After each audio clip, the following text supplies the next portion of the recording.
মেধা বিকাশ learning পয়েন্টে নতুন একটি ক্লাসে সবাইকে স্বাগতম। ইংরেজিতে রিডিং ও রাইটিং দক্ষতা বাড়ানোর জন্য একটি ফরম্যাট লিখেছি। এই ফরম্যাটটি অনুশীলন করলে আমরা অনেকগুলো সেন্টেন্স এটা থেকে তৈরি করতে পারবো। যে ফরম্যাটটি লিখেছি সেই ফরম্যাটটি হচ্ছে এমন, যেমন আই হ্যাভ টু গো, আমাকে যেতে হবে। উই হ্যাভ টু গো, আমাদেরকে যেতে হবে। ইউ হ্যাভ টু গো, তোমার যেতে হবে। ইউ হ্যাভ টু গো, তোমাদেরকে যেতে হবে। দে হ্যাভ টু গো, তাদেরকে যেতে হবে। হি হ্যাজ টু গো, তাকে যেতে হবে। শি হ্যাজ টু গো, তাকে যেতে হবে। ইট হ্যাজ টু গো, ইহাকে যেতে হবে। করিম হ্যাজ টু গো, করিমকে যেতে হবে। মিনা হ্যাজ টু গো, মিনাকে যেতে হবে। শিক্ষার্থী বন্ধুরা, এই ফরম্যাটটি অনুশীলন করার পরে আমরা যদি এই গো এর পরিবর্তে এখানে কাম ব্যবহার করি তাহলে এটার অর্থ কেমন হচ্ছে, যেমন আই হ্যাভ টু কাম, আমাকে আসতে হবে। উই হ্যাভ টু কাম, আমাদেরকে আসতে হবে। ইউ হ্যাভ টু কাম, তোমাকে আসতে হবে। ইউ হ্যাভ টু কাম, তোমাদেরকে আসতে হবে। দে হ্যাভ টু কাম, তাদেরকে আসতে হবে। হি হ্যাজ টু কাম, তাকে আসতে হবে। শি হ্যাজ টু কাম, তাকে আসতে হবে। ইট হ্যাজ টু কাম, ইহাকে আসতে হবে। করিম হ্যাজ টু কাম, করিমকে আসতে হবে। মিনা হ্যাজ টু কাম, মিনাকে আসতে হবে। শিক্ষার্থী বন্ধুরা, পরবর্তীতে এই গো এর পরিবর্তে যদি আমরা রিড ব্যবহার করি, রিড, আমরা জানি রিড অর্থ হচ্ছে পড়া, তখন এটার অর্থ হয়ে যাবে আই হ্যাভ টু রিড, আমাকে পড়তে হবে। উই হ্যাভ টু রিড, আমাদেরকে পড়তে হবে।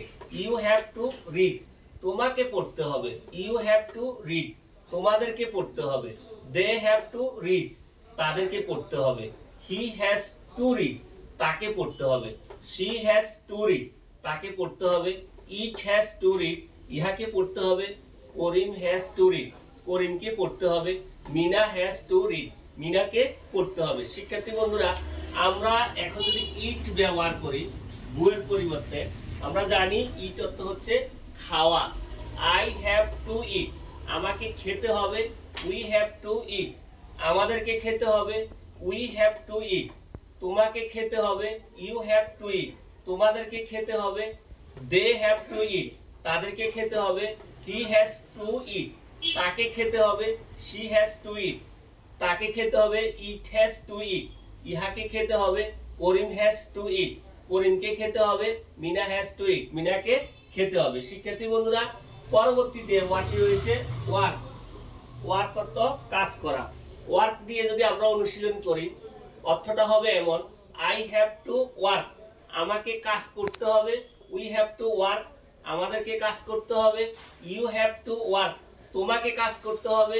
ইউ হ্যাভ টু ওয়ার্ক, তোমাদেরকে কাজ করতে হবে। দে হ্যাভ টু ওয়ার্ক, তাদেরকে কাজ করতে হবে। হি হ্যাজ টু ওয়ার্ক, তাকে কাজ করতে হবে। শি হ্যাজ টু ওয়ার্ক, তাকে কাজ করতে হবে। ইট হ্যাজ টু ওয়ার্ক, ইহাকে কাজ করতে হবে। করিম হ্যাজ টু ওয়ার্ক, করিমকে কাজ করতে হবে। মিনা হ্যাজ টু ওয়ার্ক, মিনাকে কাজ করতে হবে। শিক্ষার্থী বন্ধুরা, সবশেষে রয়েছে স্ট্যান্ড। স্ট্যান্ড তো আমরা সবাই জানি, শুরুতেই যদি বলি আই হ্যাভ টু স্ট্যান্ড, আমাকে দাঁড়াতে হবে। এইভাবে শিক্ষার্থী বন্ধুরা, এই স্ট্যান্ড দিয়ে শিক্ষার্থী বন্ধুরা তোমরা 10টি সেন্টেন্স তৈরি করবে। আজকে আমাদের এই ক্লাসে যারা ছিলে আশা করি উপকৃত হয়েছ। আজকের মতো সবাইকে ধন্যবাদ জানিয়ে আল্লাহ হাফেজ।